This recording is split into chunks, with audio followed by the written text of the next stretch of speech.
क्या देवी देवताओं के भी कर्म बंध होते हैं? प्रश्न। अधिकतर लोग ये जानना चाहते कर्म बंध के बारे में। तो कर्म बंध पर चर्चा के पहले दो एक महत्वपूर्ण बातें हैं जिस पर मैं चर्चा करना चाहूँगा। राजस्थान के एक बड़े प्यारे संत हुए, उनका नाम संत दादू है, अकबर के ज़माने में हुए। कहते हैं, सबे सयाने एक मत और सबकी एक ही जात। जितने सयान हैं, जितने संत हैं, बुद्ध हैं, तीर्थंकर हैं, पैगंबर हैं, कहते हैं कि ये सबकी एक ही जात है, ब्रह्म की जाति है। और जिन पहुँचे तिन कह गए, और सबकी एक ही बात। जो भी इस तरफ पहुँचे हैं मंजिल पर, गोविंद की मंजिल पर, वो एक ही बात कहते हैं। क्या कहते हैं कि ये जो परमात्मा क्या है, ये चेतन आकाश जो हमारे चारों तरफ फैला हुआ है, जो विराट है, अनंत है, अखंड है, अपरंपार है, यही परमात्मा है और उसी ने सृष्टि की रचना की। ये सभी संत ये बात कहते हैं। वेद के ऋषि कहते हैं, उपनिषद के ऋषि कहते हैं। उपनिषद का ऋषि कहता है कि कैसे सृष्टि की रचना हुई। परमात्मा के भीतर भाव उठा, एक हो हम बहुत स्यात, मैं एक से अनेक हो जाऊं, मैं एक से अनेक हिस्सों में हो जाऊं, और यह इस तरह सृष्टि की रचना हुई। लेकिन जब सृष्टि की तो रचना हो गई, अब इसके प्रबंधन की व्यवस्था भी तब होनी चाहिए। तो इसके प्रबंधन के लिए उसने बड़ा सुंदर इंतज़ाम किया और इस सृष्टि के संचालन के लिए एक पूरी व्यवस्था की रचना करनी पड़ी। और इस सृष्टि के संचालन के लिए 3 मुख्य स्तंभ उसने रचे। ब्रह्मा की रचना की। ब्रह्मा का क्या काम है? डिजाइन बनाना। और इसीलिए इसको पश्चिम के जो मनस्विद हैं उसको कहते हैं वर्ल्ड ऑफ क्रिएशन, और ब्रह्मा को क्या कहते हैं? Governor of world of creation. जो सृजन लोक है, जो ब्रह्म लोक है, उसके स्वामी, उसके अधिष्ठाता को ब्रह्म कहते हैं। अब 84 लाख योनियाँ हैं। अब उनकी रचना क्या डिज़ाइन होगा, हाथी का डिज़ाइन क्या होगा, बंदर का डिज़ाइन क्या होगा, मनुष्य का डिज़ाइन क्या होगा, वृक्षों का डिज़ाइन क्या होगा, कैसे जन्म होगा, कैसे मृत्यु होगी, ये जो पूरा जो विधान, ये जो पूरा आयोजन है, इसका जिम्मा ब्रह्मा को दिया गया कि आप इसकी रचना करो। नाना प्रकार के डिज़ाइन तब से ब्रह्मा, और कोई ब्रह्मा अकेले नहीं, वो तो हेड हैं, उनके अंतर्गत तो लाखों लोग हैं, करोड़ों लोग हैं जो इस कार्य में लगभग 84 लाख योनियों की रचना करनी है। कोई मामूली खेल तो है नहीं। तो ये ब्रह्मा, ये मुख्य स्तंभ हुए। दूसरे क्या हुआ? शिव हुए। अब ये तो परिवर्तनशील है, सारी सृष्टि परिवर्तनशील है, तो जन्म होगा तो मृत्यु भी होगी, और फिर मृत्यु होगा तो फिर अगला जन्म भी होगा, और फिर जन्म और मृत्यु, जो जन्म हुआ फिर अगला जन्म हुआ, दोनों के बीच के जो सूक्ष्म शरीरी स्थिति होगी तो उसको भी मैनेज करना होगा। उसके लिए भगवान शिव उसके स्तंभ है। वर्ल्ड ऑफ स्पिरिट्स, आत्मलोक, और उसके गवर्नर हैं लॉर्ड शिवा, भगवान शिव। अनेक अनेक नामों से पुकारा जाता है। जैसे यहूदी धर्म में, ईसाई धर्म में, इस्लाम में उनको आदम कहते हैं। तो उनकी रचना हुई। और फिर तीसरे मुख्य स्तंभ भगवान विष्णु, वर्ल्ड ऑफ एनलाइटेनमेंट, जहाँ आनंद लोक है, जहाँ मुक्त हो करके जो संत हैं, पैगंबर हैं, तीर्थंकर हैं, बुद्ध हैं, सिद्ध हैं, फ़कीर हैं, वहाँ जहाँ जाते हैं उसका नाम है विष्णु लोक कह सकते हैं, वर्ल्ड ऑफ एनलाइटेनमेंट। तो 3 मुख्य स्तंभ हैं। और फिर इनके अंतर्गत फिर अन्य अनेक सृष्टि के संचालन के लिए अनेक अनेक देवों की रचना हुई है। तो ये जो 3 मुख्य स्तंभ हैं, ये अवतार लेकर मनुष्य का शरीर भी धारण करते हैं।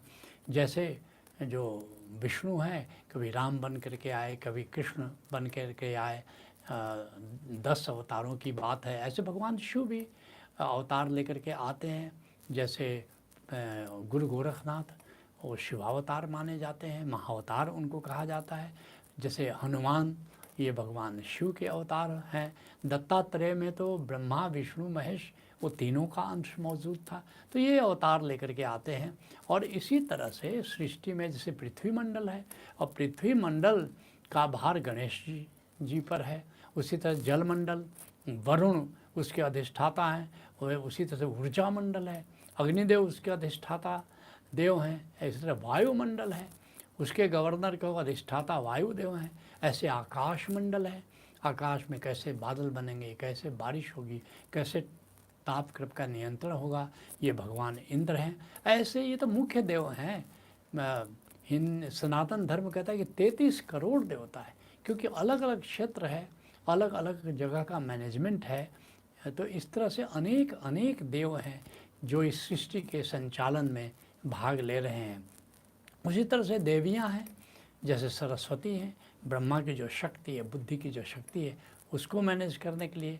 उस तरह पार्वती है, शक्ति को मैनेजमेंट करने के लिए। वो उसके कई रूप हैं, दुर्गा है, काली है, और भी कई रूप हैं। उस तरह से लक्ष्मी है, जो धन है, वैभव है, ऐश्वर्य है, इसकी अधिष्ठाता देवी है। उसी तरह से विभिन्न नदियां हैं, और उस नदी क्षेत्र के मैनेजमेंट के लिए भी देवियां हैं। जैसे गंगा नदी क्षेत्र के मैनेजमेंट के लिए गंगा देवी है, नर्मदा नदी क्षेत्र के मैनेजमेंट के लिए नर्मदा देवी है। तो ये ऐसे ही बहुत सी देवियां हैं। तो ये सृष्टि के प्रबंधन के लिए ऐसी व्यवस्था की गई है, जिसको नानक देव जी हुक्म कहते हैं, हुक्म कहते हैं। ऐसे ही हमारा ऋषि रीत कहता है। एक परम नियम का संचालन किया गया है, जिससे उस नियम से ये सृष्टि का संचालन होता है। तो अब जानते हैं कि ये जो सृष्टि का खेल चल रहा है, इसका नियम क्या है, वो कौन सा नियम, वो रीत क्या है, वो धर्म क्या है, इसको कहते हैं कार्मिक नियम। वो कार्मिक नियम क्या है? ब्रह्म सूत्र में महर्षि व्यास कहते हैं, ब्रह्म के खेल से सृष्टि का है सृजन। ये खेल खेल में सृष्टि की रचना ब्रह्म ने की है, या ब्रह्म की लीला कहो, लेकिन कर्म से किंतु जीवों का है अभिगमन। ब्रह्म सूत्र का ये बड़ा महत्वपूर्ण सूत्र है कि ये जीवों का जो अभिगमन होता है, जीवों का जो विकास होता है, जो जीवों की यात्रा होती है, जो एक जन्म से दूसरे जन्म में जाना, फिर तीसरे जन्म में जाना, और एक जीवन का उनका जो खेल चलता है, तो कहते हैं कि कर्म से किंतु जीवों का है अभिगमन। ये जो जीवों की विभिन्न जन्मों की यात्रा चलती है, उसके पीछे कर्म का नियम है। ये बहुत महत्वपूर्ण घोषणा ब्रह्म सूत्र की है। तो इस तरह कार्मिक जो नियम है, इसी से सभी जीव बंधे हैं, सभी जीव बंधे हैं। जितने 84 लाख योनियाँ हैं, ये सब इसी नियम से बंधी हैं। इसलिए कबीर साहब इसके बारे में कहते हैं, कबीरा तेरी झोपड़ी गल कटियन के पास। कबीर साहब बनारस में जहाँ रहते थे, चारों तरफ कसाईयों का मोहल्ला था, उनको दुख होता था, जानवर काटे जाते थे। तो इसलिए कबीर साहब एक बार दुखी हुए, फिर कहा, कबीरा तेरी झोपड़ी गल कटियन के पास। अरे जैसा करे वैसा भरे, तू क्यों हो तू दास। ये तो कार्मिक नियम का खेल चल रहा है, जो जैसा कर रहा है वैसा भरेगा। बोया पेड़ बबूल का तो आम कहाँ से हो। तो है कबीर, तो उदास क्यों होता है। तो ये जो कार्मिक नियम है, इसमें 3 प्रकार के कर्म होते हैं। क्या होता है? जैसे पहला है संचित कर्म। ये जो भी हम कर्म करते हैं, वह कर्म संचित होता जाता है। जो अच्छा कर्म किया वो भी संचित होता है, जो बुरा कर्म किया वो भी संचित होता है। और इस तरह अनेक अनेक जन्मों में हम जो भी कर्म करते हैं, वह कर्म कुल मिलाकर के संचित कर्म कहलाता है। दूसरा क्या है?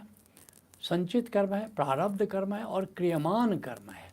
तो संचित कर्म क्या है?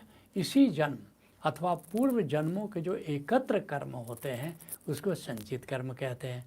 प्रारब्ध कर्म क्या है? वे संचित कर्म जिनके परिणाम हमें इसी जन्म में भोगना है, इसी जन्म में भोगना सुनिश्चित है, उसको कहते हैं प्रारब्ध कर्म कहते हैं। और ये तीसरा है क्रियमान कर्म। क्रियमान कर्म का क्या मतलब है? वर्तमान का कर्म, क्योंकि हम कुछ न कुछ तो कर्म करते हैं, वर्तमान का कर्म, ये है क्रियमान कर्म। और यही प्रारब्ध कर्म का बीज है। इसलिए चलो, जो अतीत में हमने किए उस पर हमारा कोई वश नहीं है, जो प्रारब्ध निर्मित हुआ उस पर हमारा कोई वश नहीं है, क्रियमान कर्म पर हमारा वश है। इसीलिए शुभ कर्म करो, शुभ संकल्प करो, क्योंकि आज जो तुम कर्म कर रहे हो, कल वही प्रारब्ध बन करके सामने आने वाला है। इसलिए कभी हमने आनंद गीता में लिखा था, पुरुषार्थ काल क्रम में पककर प्रारब्ध अटल बन जाता है, प्रारब्ध अटल बन जाता है। इसलिए आज जो कर रहे हो उस पर तुम्हारा नियंत्रण है, जिसके लिए भगवान कृष्ण कहते हैं कि कर्मण्येवाधिकारस्ते ये जो क्रियमान कर्म है इस पर हमारा अधिकार है। माँ फलेषु कदाचन, फल पर हमारा अधिकार नहीं है, क्योंकि ये फल प्रारब्ध कर्म पर बहुत कुछ निर्भर करता है। तो इस बात का हमको ख्याल करना है कि ये जो फल जो है, हमारा फल जो भी मिलने वाला है, ये प्रारब्ध से प्रभावित होता है, इसलिए हम फल हमारे अधिकार में नहीं होता। तो फिर तुमने पूछा है कि क्या देवी देवताओं को भी कर्मबंध होते हैं? तो पहले जानो कि कर्मबंध क्या है और क्या देवी देवता प्रभावित होते हैं कर्मबंध से कि नहीं होते। तो पहली बात तो ये है, 3 प्रकार के कर्म हमने कहा, संचित कर्म कहा, प्रारब्ध कर्म कहा, क्रियमान कर्म कहा। तो ये जो प्रारब्ध कर्म है यही कर्मबंध है, यही कर्मबंध है, और कर्मबंध कुछ भी नहीं है। लेकिन एक बात, कर्मबंध से ऐसा लगता है, बंध से लगता है बाधा। नहीं, कर्मबंध जो है वो जीवन में बाधा नहीं है, ये खेल का नियम है। जैसे तुम क्रिकेट खेलते हो, जैसे फुटबॉल खेलते हो, तो उस खेल के नियम हैं, लेकिन नियम खेल में बाधा पहुंचाने के लिए नहीं है, सुचारू रूप से ये खेल चलता रहे इसलिए नियम बनाए जाते हैं। तो कर्मबंध का जो नियम है, हमारा जो जीवन है ये सुचारू रूप से चले, इसलिए कर्मबंध के नियम का निर्माण किया गया है। ऐसा भी कह सकते हो कि यह जो जीवन सरिता है, जीवन की नदी है, आर.सी. प्रसाद सिंह ने कहा था ना, जीवन क्या है, निर्झर है, मस्ती ही इसका पानी है, सुख दुख के दोनों तीरों से चल रहा राह मनमानी है।